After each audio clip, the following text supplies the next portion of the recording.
ओम ब्रह्मानंदम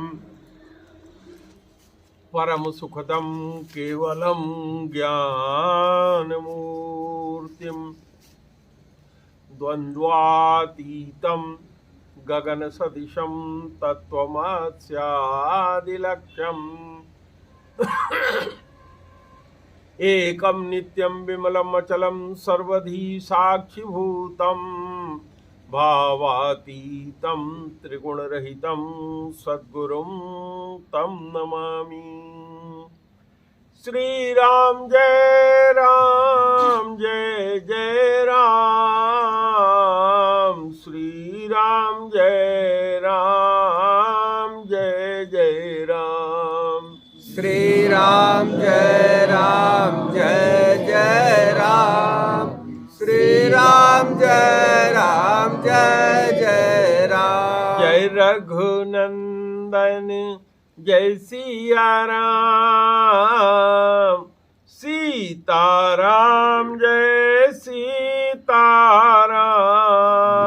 जय रघुनंदन जय सिया राम, सीताराम जय सीताराम। जप ले राम का नाम,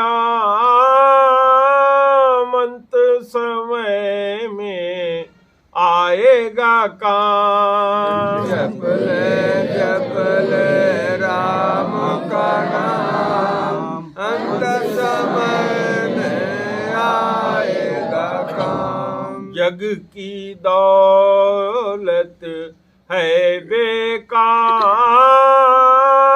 अंत समय में न आएगी काम। जग की दौलत है बेकाम, अंत समय में न आएगी काम। राम श्याम है तेरो नाम, सीता राधा एक समान। राम श्याम है तेरो नाम, सीता राधा एक समान।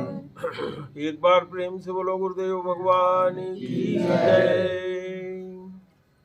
हम लोग श्रीमद् भागवत के एकादश स्कंद में राजा निमि के यज्ञ में पधारे हुए 9 योगीश्वरों की चर्चा कर रहे थे, जिसमें से 7 योगेश्वर की चर्चा हो चुकी थी।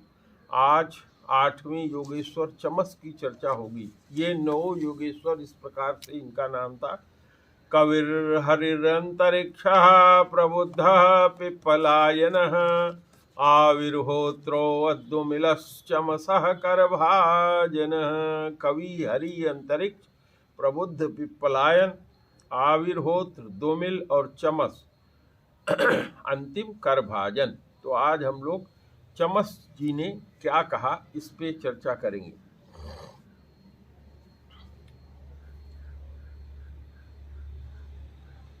राजा निमि ने पूछा कि हे प्रभु, भगवान के जो भक्त हैं इसके बारे में हमने सब सुन लिया। अब हमारी सुनने की ये इच्छा है कि भक्तिहीन पुरुषों की गति क्या होती है और भगवान के पूजा की विधि क्या होनी चाहिए।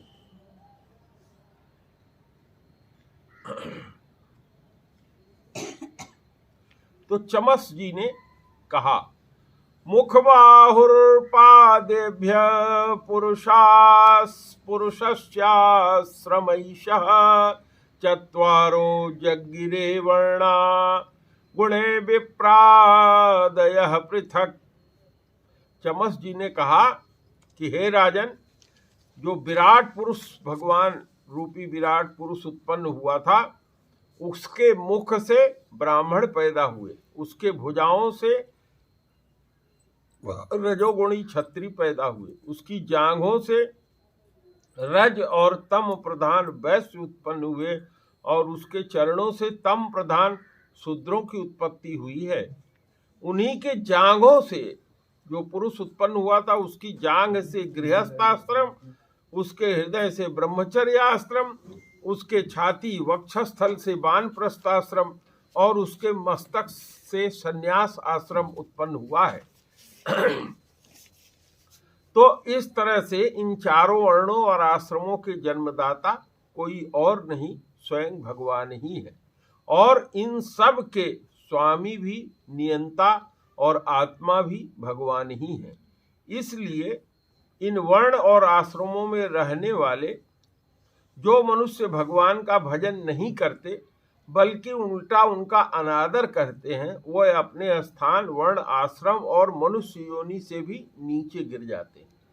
तो पहला श्लोक हमने आपको सुनाया था। दूसरा श्लोक जो उन्होंने कहा था, येषां पुरुषं साक्षात् प्रभवामीश्वरं न भजन्त्य वजानन्ति स्थानाद् भ्रष्टा पतन्त्यधः,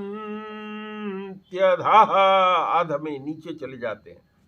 तीसरे श्लोक में उन्होंने कहा, दूरे हरि कथा केचित् दूरे चाच्युत कीर्तना अस्त्रिय शूद्रादयश्चैव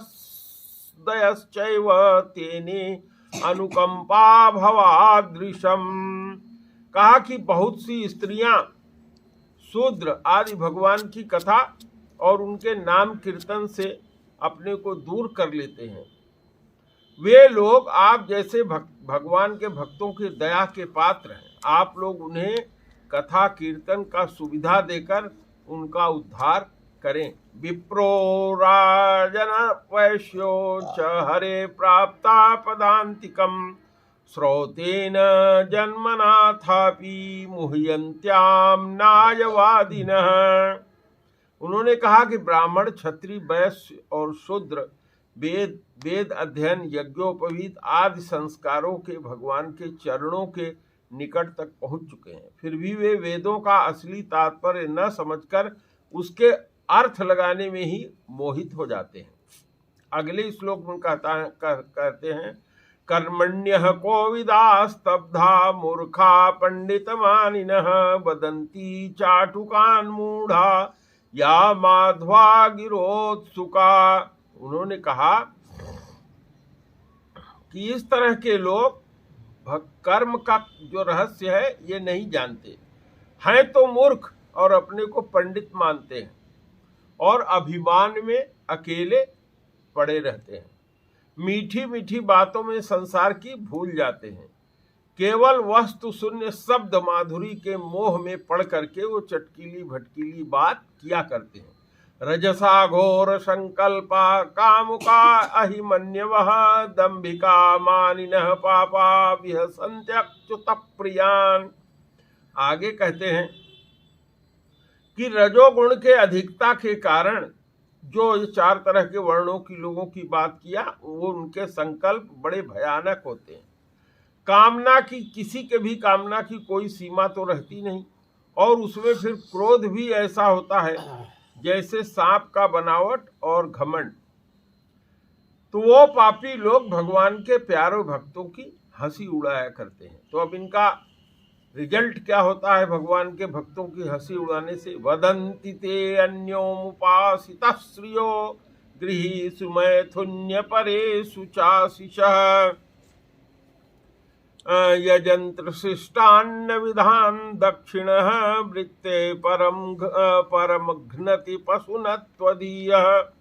कह रहे हैं कि ऐसे लोगों की स्थिति क्या होती है, कि ऐसे लोगों की स्थिति बहुत खराब होती है। क्या खराब होती है? वे जो इस तरह के चार वर्णों के लोग हैं, वे बड़े बूढ़ों की भी नहीं, अपने घर की स्त्रियों की उपासना करते हैं, अर्थात स्त्रियों में उनका मन लगा रहता है। यही नहीं, वो परस्पर इकट्ठा होकर के भी घर गृहस्थी के बारे में ही चर्चा करते हैं, जहाँ सबसे बड़ा सुख ये मानते हैं कि स्त्री के साथ रहने में ही है। वे कभी अगर यज्ञ भी करते हैं तो अन्न का दान नहीं करते, विधि का उल्लंघन करते हैं और दक्षिणा आदि भी नहीं देते हैं।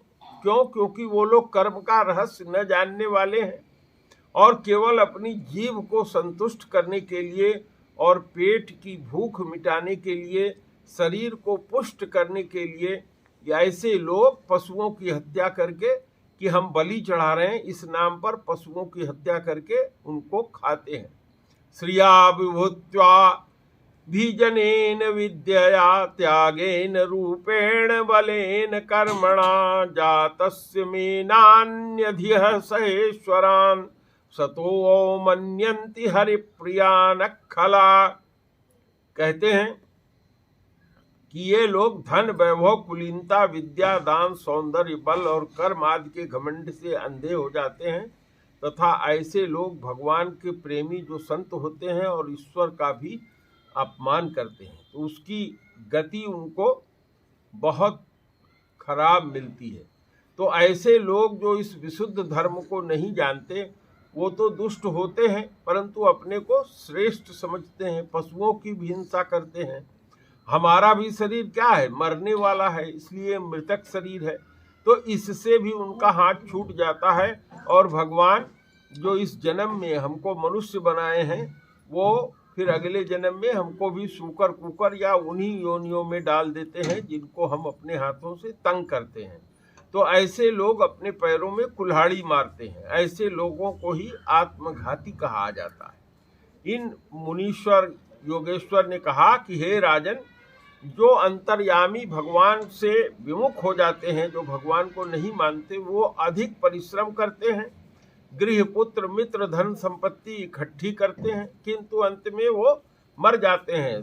मरने के कारण सब उनको छोड़ करके जाना पड़ता है, न चाहने पर भी विवश होकर उनको घोर नरक में जाना पड़ता है। यही भगवान के न भजन करने वाले पुरुषों की गति होती है। तो हमें भगवान का भजन अवश्य करना चाहिए, क्योंकि प्रभु ने ही कृपा करके हमको मनुष्य का शरीर दिया है।